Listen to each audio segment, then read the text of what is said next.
ఒకటి అసలు జనసేనతో పొత్తు పెట్టుకోవటం అనేటువంటిదే నారా లోకేష్ ను అభిమానించేటువంటి వాళ్ళు, భవిష్యత్తులో నారా లోకేష్ ముఖ్యమంత్రి కావాలనుకునే వాళ్ళు, జూనియర్ ఎన్టీఆర్ రాకూడదు తెలుగుదేశం పార్టీలోకి, అదే విధంగా జనసేనతో కూడా పొత్తు పెట్టుకోకూడదు తెలుగుదేశం అని కోరుకున్నటువంటి మాట వాస్తవం.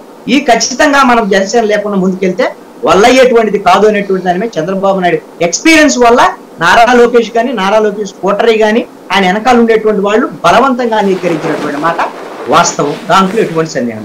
రెండో అంశం ఏంటంటే పవన్ కళ్యాణ్ తెలుగుదేశం పార్టీతో పొత్తు పెట్టుకోవటం, పొత్తు ప్రకటన అనేటువంటిది మాత్రం నేను గతంలో కూడా మీ డిబేట్ లో చెప్పాను సాయి గారు, తల తోక నాడించదు కానీ తోక మాత్రం తల నాడించదు.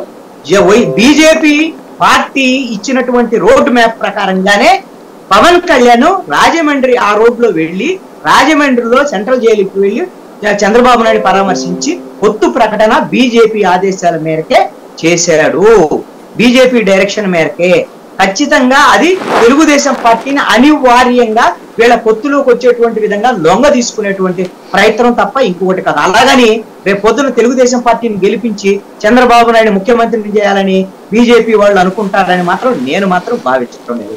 వాళ్ళ లక్ష్యం మాత్రం ఇప్పటికీ కూడా వాళ్ళ రాష్ట్ర మిత్రుడైనటువంటి వైఎస్ఆర్ కాంగ్రెస్ పార్టీ జగన్మోహన్ రెడ్డిని మళ్లీ ముఖ్యమంత్రిని చేయటమే 2024 ఎజెండా కూడా.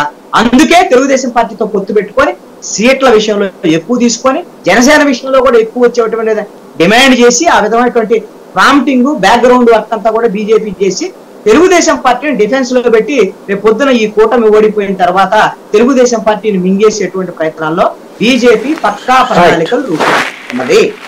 మాత్రం నిజం. ఇది తెలిసిన చంద్రబాబు నాయుడు వాళ్ళతో పొత్తుకి అంగీకరించాల్సినటువంటి అనివార్యమైన రోజున చంద్రబాబు నాయుడు. రైట్. ఏమండి, ఇక్కడ భారతీయ జనతా పార్టీ తరఫున తిరుపతిరావు గారు ఇంత కుట్రలు మీరు చేస్తా ఎవరికి తెలియకుండా నడుస్తున్నారు. మంచి ఒక నాటకాన్ని రచించి దాన్ని చక్కగా దర్శకత్వం వహించి ఆయన అన్ని చేశారు. కథా స్క్రీన్ ప్లే డైరెక్టర్ అన్ని కూడా కృష్ణాంజనేయులు గారు.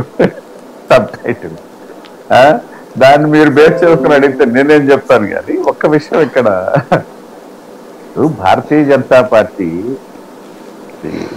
స్వచ్ఛంద సంస్థ కాదు కదా, రాజకీయ పార్టీగానే ఆవిర్భవించింది. ఆయన కూడా అదే చెప్తున్నారు, మీరు రాజకీయం చేస్తున్నారు. అదే చెప్తున్నారు, రాజకీయమే చేస్తుందండి. దాన్ని ఇప్పుడు ఆయన చెప్పినవన్నీ శుద్ధబద్దాలని చెప్పడానికి మా వ్యూహం మాట్లాడుతుంది. ఖచ్చితంగా రాజకీయాల్లో ఎదటోడు బాగుపడాలని చెప్పేసి నేను ఎందుకు కోరుకుంటానండి? నేను బాగుపడాలని నేను కోరుకుంటా, నా పార్టీ బాగుపడాలని నేను కోరుకుంటా.